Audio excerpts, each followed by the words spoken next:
अरे काय गेमिंगची ऍडव्हर्टाइजमेंट केली होती का? काय अश्लील कृत्य दाखवलं होतं कांगणे सरांनी, ज्यामुळे त्यांची इन्स्टा आयडी बंद पाडली. अरे अकाउंटच जर बंद करायचे आहेत ना तर त्यांचे करा ना. जे अश्लील कृत्य करतात, जे अश्लील कृत्य या सोशल मीडियावर दाखवतात, त्यांचे अकाउंट बंद करा.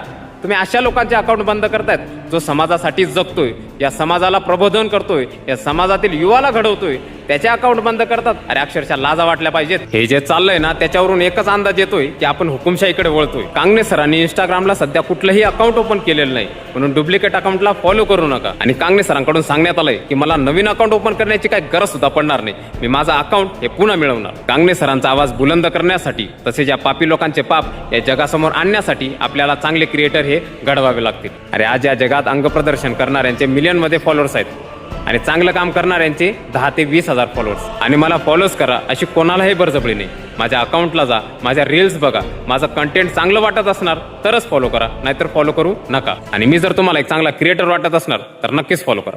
जय महाराष्ट्र मित्रांनो.